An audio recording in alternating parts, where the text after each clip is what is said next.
What's up, guys? So today we are checking out Jim Skelton's new design with Tuya knives. Now, just like we always do, we're going to do the good and the bad.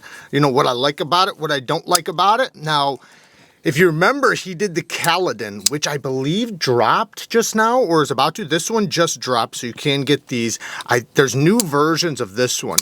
And I do got to say that I like this thing a lot, and this is a knife that over time, I think there was some negatives I gave it in my first, my first review that I don't hold against it anymore. Like one thing was I thought this thing stuck out a little too much, but now I actually enjoy it and really like it, especially with this type of blade shape. I love this blade shape, but the action's insane. The detent is amazing.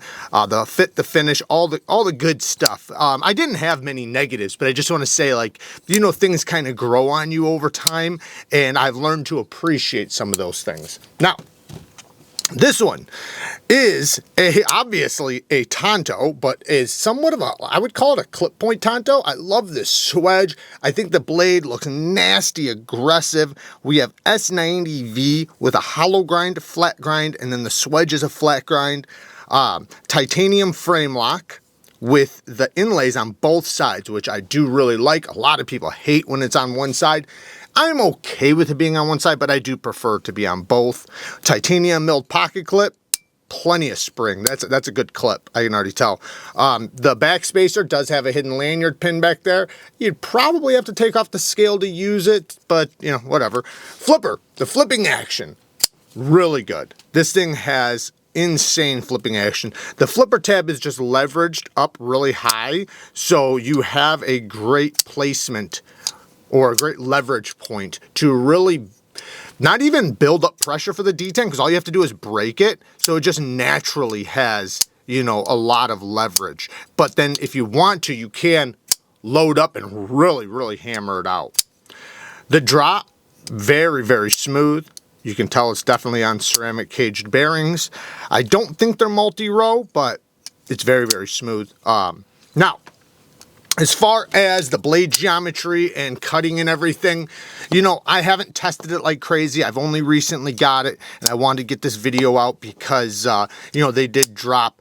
But, as far as cutting and everything, the geometry feels like it'll work good. It is a little bit more stouter in the front. One thing I do appreciate is because of this tip the way it is, you're going to be able to use the primary tip. You're not going to have to use the secondary tip, but you can, which is awesome because a lot of people like to use the secondary tip, but the primary tip is going to be very easy to get to. That is something I definitely appreciate. And then obviously you have a nice straight edge there, so you're going to be able to trap materials until you get to this point, before it'll slip out. As far as like a self-defense knife goes, obviously, it's got some pokiness. Now, as far as some negatives go, let's talk about some negatives. So one thing is obviously my T6s. I hate the T6s, T8s all the way around. That's a must. We need that. I do appreciate how clean this is on this side, though. You notice how the screws are all on this side? Now, some people would argue, well, then that means that if one of these screws messes up, you're screwed. No pun intended. But I don't, just take care of your hardware. Like I said, I'd prefer them to be T8s just in case, because then they're less likely to strip out. You're less likely to have issues, so on and so on. I do really like his logo too. I just want to say that before we get to all the negatives. All of them, like there's so many. The Jim Skelton logo, or Skelton Blade Works, I should say. Skelton Blade Works logo looks really, really cool. Anyway, so let's talk about my biggest negative. My biggest negative is the flipper tab in the open position. When I'm gripping it right here, like just me gripping it just comfortably in my hand, this is really getting me in the finger, like a lot. If I go to slice with it, I'm going to have to back up a little bit or go over the top of it with my finger, which is fine. I can make that adjustment. I'm not worried about making that adjustment. But when I am back here, it is pretty painful. This little section right here, it's got sharp jimping and it's a sharp corner. It's kind of small. I feel like it's pushing me back, which it is. So I almost want to hold it back here. So that'd be my biggest negative. It's something that if this was a little, like, had a finger choil right there, I probably wouldn't say nothing about it because I would just choke up to here. And let me say that's my next negative is the sharp and control and plunge grind. I always say this to you for some reason. It's like they can't do a plunge grind to save their life. I love Tuya to death. Don't get me wrong. I love Tuya. I think they do great work. I've recommended their knives so much, and I still do. But the sharp control and plunge grind thing, we need to figure that out, because the thing is you're going to hit this right here and create a smile when you sharpen. Now, yeah, you can sharpen up the blade, which is, let me grab a stone, which is what you're going to want to do. You're going to want to sharpen, you know, obviously up the blade, right? But when you get back here, when you try to get the edge all the way back to here, you're going to hit that thicker portion right there. And what's going to happen is it will slowly start recurving. So then this will, you know, granted, there's ways to fix it. I'm not saying, obviously, there's ways to fix it. You know, you could put a little notch in there, whatever. But what'll happen is if you don't understand and you keep sharpening, or if you keep, you know, if you sharpen it, you know, a few times, this section is thicker right here. So what it'll do is this meat right here, the steel right here, will actually go get removed faster. So it'll start recurving a little bit. So, you know, I would just prefer, now, if you know what you're doing when sharpening, you'll be fine, but it is definitely something that happens and is very common. You can actually already kind of see it happening right from the factory. You can see this area is just a little tiny bit higher than this area right there. It's very hard to see through the camera, but you know, that could possibly only get worse. But you know, you can prevent it too, so I'm not saying you can't. I say just put a notch in there, separate the edge from the plunge grind, make it easier, and give me some life, because in this case I have no life to sharpen off before I hit the plunge grind. It's just going to happen. I don't want my third sharpening for my edge to be up here, right? I don't want my edge to be up there when I sharpen.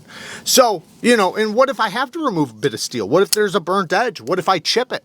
Like, there's lots of reasons why I would want to be able to remove, you know, a little bit of life away from my edge.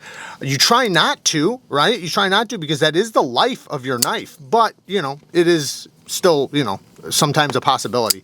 Access to the lock bar is pretty decent. I usually prefer better, but you know, it's not uncomfortable. However, the flipper tab does hit me right there, and I fumble around on the detent. Now I have found the spot to get past it, which you will too. So that's not that big of a deal, but I do prefer the detents to be like up there, like where it's like really early. That way when I disengage it, I'm already past the detent. Now this one, like I said, this one's not horrible. I can get past it, but at first you fumble with it because you want to just naturally unlock it right there, but you can't. You got to unlock it down here and, oop, not that far down. Unlock it more towards the bottom of it so that you can hit your finger and follow around. Oh, by the way, I did spine whack it, even though Jim Skelton did too, so that I didn't have to. But you know, because I'm a reviewer, I'm kind of supposed to show you guys. So I just want to make it clear on my example, it doesn't fail, not even a little bit. It's rock solid in all directions. I'm not holding on to the lock bar. My fingers are out of the way. So anyways, yeah, it's solid. Now, I recently did a video showing how to sharpen a Tanto like this, an Americanized Tanto with two straight edges. I put it on TikTok, but I could transfer it over to YouTube.